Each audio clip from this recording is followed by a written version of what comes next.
Kuna mwana mama mmoja aliyekuwa ameolewa na mumewe kwa ndoa ya halali. Watamuru alayami, masiku yakawa yamekatika, wakajaaliwa kupata mtoto wa kiume. Baada ya muda yule mwana baba akaja akafariki, akabakia mama pamoja na kijana wake wa kiume. Masiku yakaenda na kwenda tena, kijana kakua. Alivyokuwa kafikia bale, kaanza zile tabia ambazo vijana wengi wa ummati Muhammad wanazo za uzinzi. Kijana kaanza kuingiza katika chumba, leo mwanamke mfupi, kesho mwanamke mrefu, mtondogoo mwanamke mnene, panapokucha mwanamke mwembamba, mara mwanamke mweupe, mara mwanamke mweusi. Anafanya ya kufanya. Mama yake kila siku anajiuliza, madha yajiri fil baiti, hiki chumba yini kipi kinajiri katika hii nyumba, katika hiki chumba cha mwanangu. Siku moja yule kijana aliahidiana na miongoni mwa wale wa kuzinzi nao, wa kufanya nao zina. Basi baada ya hapo, ndugu zangu Waislamu, yule mwanadada alipofika katika nyumba ile akamkuta yule mwanamama. Baada ya salamu, mwanamama akamwambia yule binti, unakwenda wapi? Anasema nina mihadi na fulani. Huyo fulani ndio mtoto yule mwanamama. Kasema huyo ni mwanangu na leo hayupo. Akasema hapana, nimeonana naye wakati wa mchana, amenambia nije, tuna promise ya kufanya, unaniambiaje hayupo? Kasema mimi ndio mzazi wa huyo kijana na ninakwambia kijana wangu amesafiri. Basi tabidi binti ageuke na kuondoka. Baada ya kuondoka, yule mwanamama akaingia katika chumba cha mwanae, akakagua hakuna mtu, akaona hakuna mtu, akakaa katika kitanda kitafakari. Ghafla usingizi ukaja ukampitia, giza likazama. Kijana akarudi alipotoka huko. Aliporudi kajua yule ndiyo mtu ambaye ana promise naye waliopeana mchana, kumbe ni mama yake mzazi. Inna lillahi wa inna ilaihi raji'un. Mama kapitiwa na usingizi, kijana kafanya vya kufanya, kamvua, kafanya ya kufanya naye, asijue kama ni mama yake. Alafu kabla ya jogola alfajiri, kijana kaenda zake kwenye mishemishe kama vijana wa kisasa. Asubuhi kwenye mihangaiko yake, mwanamama akabaki katika kitanda akiangua kilio kizito, akasema kumbe haya ndio anayofanya mwanangu. Basi watamuru ayami, masiku yakapita tena na tena. Kitu cha kishaitani ni kitu cha kishaitani. Mwanamama yule Allah kajalia kapata ujauzito aliyopata kupitia mtoto wa kumzaa mwenyewe. Masiku yakapita, mwanamama kaichunga ile mimba na kuichunga tena na tena na kuificha asije akajua kijana wake, maana atamuuliza mama, baba kafa, hii ujauzito umepata wapi? Itabidi mama baada ya masiku bado hajajifungua akamuita mwanae, akasema ya bunai ala tatazawaj, mwanangu lini utaoa? Kwa nini usioe?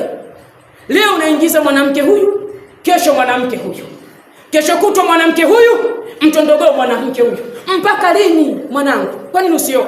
Kijana jawabu lake likawa anasema kwamba bado mama sijampata kumuoa, ila nikija kumpata yule tulizo la nafsi yangu mama nitamleta na kumuoa. Mama akasema oa mwanangu, uzinzi mbaya. Akasema sawa. Masiku yakapita, mwanamama akajifungua. Alipojifungua akajifungua mtoto wa kike, akamweka baidatan anha, mbali pamoja naye kijiji cha pili kampeleka. Alipompeleka huko akakubaliana na yule mwenye ule mji, akanampelekea zile huduma. Yule mtoto anapeleka huduma, kijana hajui chochote. Miaka ikaenda zaidi ya 15 16 huko. Kule binti kakua, kijana bado hajaona tabia zake za uzinzi kama vijana wa kileo. Moja ya masiku, kijana katika pita zake akakutana na yule binti. Tabia yake ndiyo ile chafu, akamu-approach yule binti. Binti akakataa, akasema kama unanipenda kwa dhati, milango ipo wazi, fuata utaratibu, fuata sheria ya Allah subhanahu wa ta'ala. Kijana akasema nipo radhi. Baada ya hapo akarudi nyumbani. Kijana akamwambia mama, kuna binti nimemuona na amesema nifuate taratibu, ikiwezekana taratibu zote za kisheria nizifuate ili yapate kuwa mke wangu. Mama akasema khairan, hiyo ni khairi mwanangu, nitafurahi. Asijue kwamba huyo ni binti yake aliyempata kupitia kijana wake wa kiume. Watamuru ayyam, masiku yakapita, kijana anamgasi yule binti. Siku moja ile binti akakubali na kutaka kijana apeleke barua ndugu wafike pale wayajenge, waunge udugu ukomae, maana Waislamu wote ni ndugu. Kwa akataka udugu wa kuimarisha ule ukomae. Akasema naam. Basi baada ya hapo kijana aliporudi akamwambia mama, naomba mama nikufanyie surprise, nikupeleke kwa huyo mtu. Mama akasema haina shida, nenda. Je, leo na ahidi naye? Akasema naam. Akasema leo sipo vizuri wewe, kwa hiyo nenda, mimi nitajua lini tufanye hayo. Akasema haina shida. Mzazi ni mzazi, kama kuna kitu kinamkereketa katika moyo. Kijana alipotoka mama kaanza kumfuatilia nyuma. Kijana asijue kama mama anamfuatilia. Mwisho wa siku akaenda karibu na ile nyumba, binti yule katoka. Mama kupiga jicho tahamaki, inna lillahi wa inna ilaihi rajiun. Anamkuta binti yake aliozaa na yule kijana wake. Kijana akamwambia binti, bwana leo mama hayupo vizuri, ningekuja naye. Kwa hiyo ipo siku tu nitakuja naye. Nimekuja kukuomba radhi kwa sababu nilikuahidi ahadi kama zote. Kasema haina shida. Mama kageuza akiwa analia. Alipofika nyumbani akajifanya hajui kilichotokea. Kijana aliporudi akasema, mama nimeongea na muhusika, amesema haina shida, siku nyingine na nikampa udhuru. Mama akasema, chonde mwanangu, oa mwanamke wa aina yoyote katika dunia, lakini sio yule achana naye. Kijana itabidi ashtuke, kwani unamjua? Mama akasema, naam, nilikufuata nyuma na nilimwona kwa mbali. Mimi ni mzazi, nimeanza kuona jua, nimeona mengi kuliko wewe. Kwa hiyo yule binti hakufai. Kijana akasema, nipe sababu ya msingi ili nisimuoe. Mama sababu ya msingi hana. Kufunguka kwa kijana kusema, miongoni mwa masiku nilizini na wewe. Anaona haya, anaona aibu. Kasema, nitamwanzaje kwa hili? Kasema, mimi kama mama nimesema usimuoe, usitake sababu. Kijana akasema, hiyo ni impossible case, jambo ambalo kwangu haliwezekani. Kila siku unanipigia, unaipana saa, oa mwanangu. Leo nakwambia nimepata mwenza wangu atakanioe, unanikataza. Sababu ya msingi hunipi. Mimi hapana. Nafanya vile kama nafsi yangu inavyonituma. Maadamu hujanipa sababu ya msingi. Ukitaka niache, nipe sababu moja ya msingi. Mama kalivumilia moyoni, kasema, ili zito. Baada ya hapo, ndugu zangu ni Waislamu, kijana akapita njia zake anazozijua. Mama itabidi hana budi, lakini kasema sitaki kushuhudia chochote. Akaondoka mbali na kijiji, katoa to go ahead, lakini kaondoka nafsi ikiwa na muma na kilio. Kijana ashanga mama analia nini, lakini ndio hivyo wanasema kupenda ni upofu. Kijana kaenda kaoa, asijue kwamba anayemoa ni dada yake. Watu wakapiga vifijo na nderemo, watu wakala vyakula. Kijana kaenda kulala na mke wake. Sasa asijue kwamba ni dada yake aliyompata kupitia mzazi wake. Mama likawa linamfurukuta sana jambo hili, kullu yaum, kila siku, laila wa nahara, usiku na mchana, sabahan wa masaa, jioni na asubuhi. Mama mpaka kapungua, hana raha. Lakini aliyefanya yote ni sirrun, alifanya siri baina yake na Allah. Siku moja Musa anakwenda kuzungumza na Allah katika mlima, akakutana na yule mwanamama. Akasema, assalamu alayka ya nabii Allah. Musa kamuitikia alaykum salam. Akasema, ila aina ya nabii Allah, unaelekea wapi ya nabii wa Allah? Nabii Allah akasema, ila almiqat, kwenda kuzungumza na Allah. Yatakallam. Musa alikuwa akizungumza na Allah, chini amuone, anasikia sauti katika ule mlima.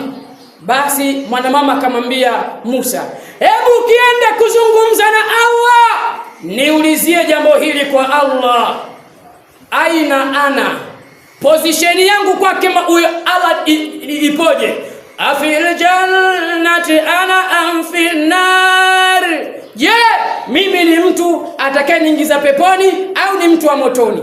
Musa akasema limeisha hilo. Akaenda kuzungumza na Allah, akajisahau. Mungu akamkumbusha Musa, mbona kuna ujumbe kutoka kwa mja wangu uniambie? Musa akakumbuka, akasema naam, kweli ya Rabbi, lakini unajua kila kitu kilichojiri pale. Anasema naam, ila nataka ufikishe kwa kinywa chako. Akasema yule mwanamama anataka kujua aina hiya, afil jannat am fin nari, ni mtu wa peponi au motoni? Mungu akasema tazama upande wako wa kulia. Musa alipotazama akakuta janna, pepo, maghorofa makubwa. Musa mpaka kashtuka, ni kheri gani aliyokuwa akifanya mwanamama huyu? Musa anarudi kamkuta yule mwanamama pale kwenye njia walioachana. Anasema nabii wa Allah, umeona nini huko? Allah akakuonyesha nini? Musa akasema khairan, wallahi khaira, khairi tupu mama yangu. Je, kuna amali yote unayofanya ya siri na mimi unipe nifanye? Maana nimeona khairi tu. Bwana akasema Musa, usimtanie mimi, Allah kunitia peponi kwa yale niliyofanya.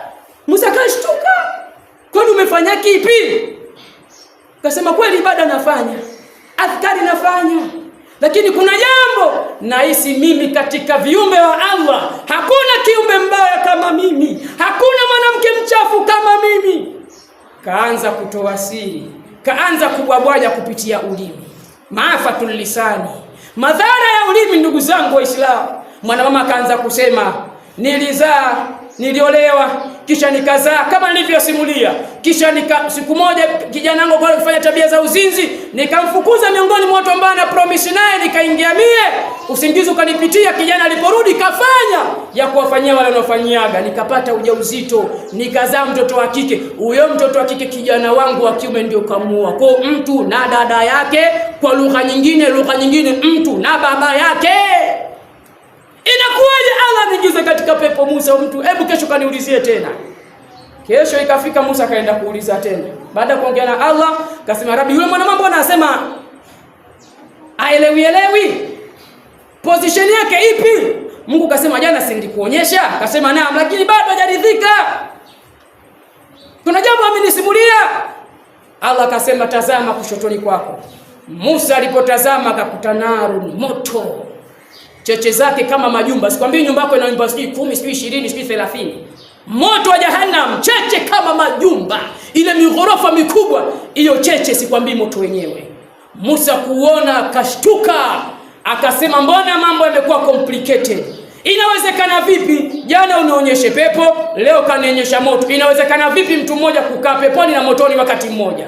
Mungu kasema yule mwana mama alifanya ya kuyafanya. Yale yote aliyokusimulia aliyafanya, lakini ilikuwa sirrun, ni siri baina yake na mimi Mola wake. Hakuwahi kujua hata kiumbe katika wanadamu, kiumbe moja hakuwahi kujua. Na mimi nikamstiri na kumhifadhi mwanamama huyo, lakini kwa ukiherehere wake, kwa mdomo wake mpana na ukosefu wake wa adabu na nidhamu, mwenye kulipa amali ni mimi.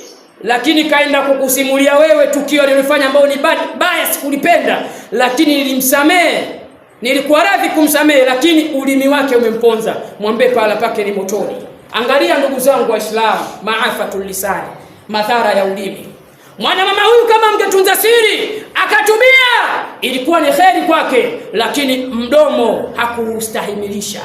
Leo hii wangapi katika wengine kwenye ndoa wanatoa kwenye ndoa katika vilinge, maskani, wanawake katika vijiwe vya kusukana, mume wangu kadha jana kadha. Wangapi katika vijana na katika watu wa ummati Muhammadi wanayefanya haya? Mwingine anayefanya kufanya fanasimulia, yule tayari nimepita na fulani. Haya yote unayofanya, unadhani watu wenye akili timamu watakuona wewe ni mjuzi au limbukeni?